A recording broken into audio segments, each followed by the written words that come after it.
Well, at today's press conference in Washington, U.S. President Biden also said that there is, and I'm quoting here, no evidence that the city of Mariupol has fallen to Russia.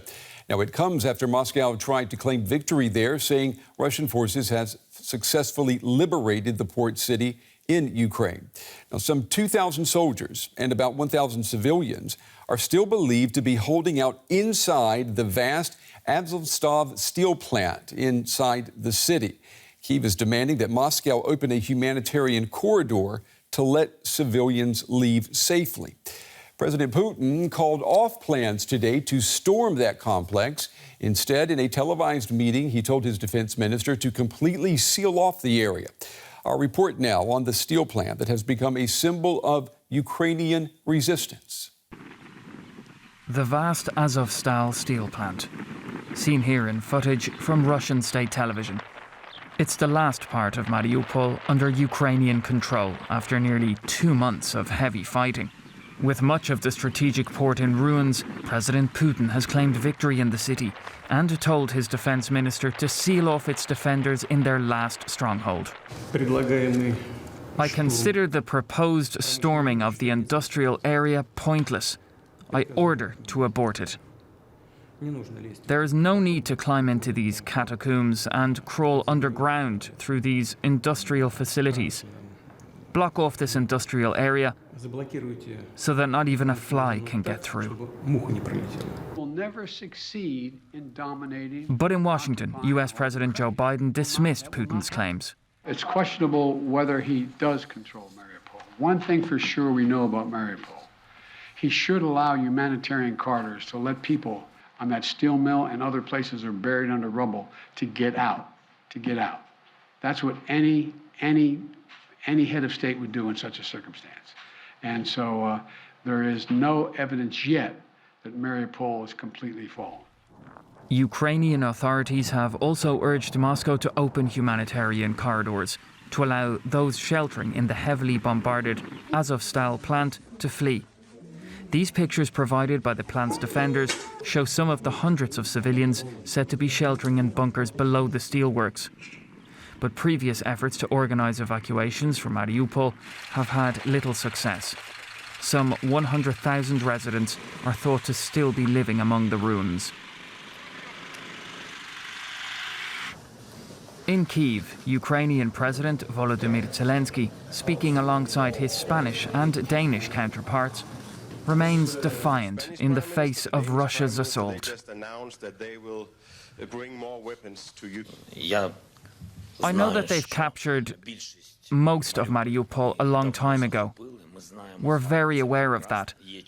But there is a part of our city where our servicemen remain, and they'll stay there for now.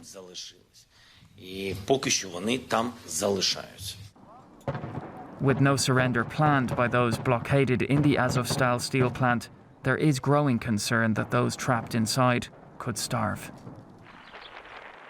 All right, let's bring in DW's Matthias Berliger. He is in Kyiv for us. Good evening to you, Matthias. What do we know tonight about the fate of those Ukrainian soldiers and civilians who are still inside that steel plant in Mariupol?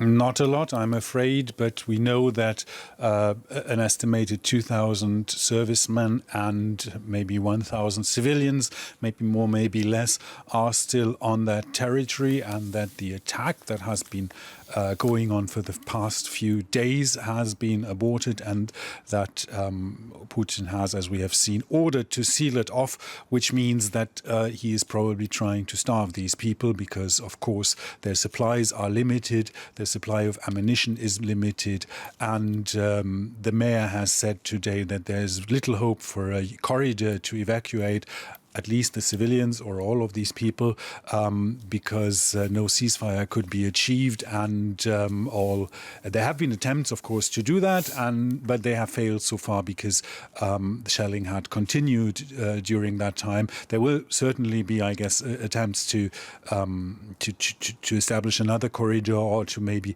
exchange those people trapped there for prisoners. All these things are being discussed, but for the moment, of course, the Russians have the upper hand. They can just starve them or just keep them in there as long as they want. And Matthias, we are also getting reports tonight of mass graves that have been found near Mariupol. What more do we know about that?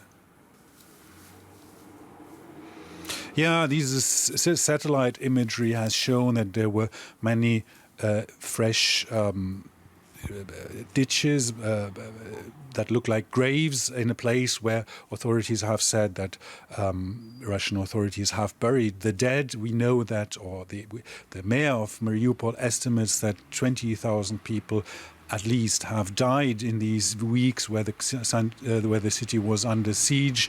That would be a big portion, a big part of the people who had still been living there at the beginning of the war. And of course, these people need to be buried somewhere. No city has enough morgues for 20,000 people, and with no electricity. What happened also in other places in Ukraine was that the authorities, either the occupiers or even the civilians, they would quickly bury the people, at least temporarily.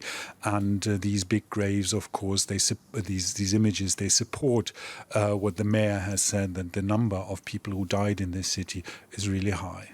And in Kyiv today, the Spanish and the Danish prime ministers came for a visit. What more do we know about what they said? Well, they have announced additional weaponry aid. They have additional military aid, and the Spanish Prime Minister has also visited one of the places that was most devastated by the Russian, that was occupied by Russia, and he was deeply moved by what he saw there. It's of course a show of solidarity, and we see now heads of state or government arriving here more frequently to show support for Ukraine. DW's Matthias Berlinger with the latest tonight from Kyiv. Matthias, as always, thank you. All right, we want to get a closer look now at how things have changed on the ground in Ukraine this week. DW's Joel Dolroy fills us in. This week, Ukraine's president declared that the battle for the Donbass had begun. Russia also acknowledged that a new phase in its operations was now focusing on the important industrial region to the east. Now, since 2014, Russian-backed separatists have controlled parts of the Donbass, namely the regions of Donetsk and Luhansk, while Russia has also occupied Crimea. Now, Russian forces control an arc of territory connecting the breakaway regions to Crimea and cutting Ukraine off from the Sea of Azov. In the latest developments this week, Russia intensified its efforts to take more territory across the Donbass. It launched a battery of thousands of air and artillery attacks on many points along the front line. Now, US analysts say they believe that Russia appears to be trying to encircle Ukrainian forces in this pocket here between its territories. By one estimate, up to 40,000 Ukrainians may be positioned there, and that's about 20% of the known forces. Now, these Ukrainian units are expected to put up quite a fight because they have been well practiced in fighting separatists here for years. Russia, on the other side, is estimated to have up to 70,000 troops across the southeast, including units which retreated after failing to take the capital, Kyiv. But some Western analysts believe that Russian forces are not ready for this new offensive. They say they appear to be rushing to attack without proper training, preparation, or supply lines. And this week's bombings are being seen as a test by Russia to find weaknesses in the front line before attempting to move any tanks or troops forward.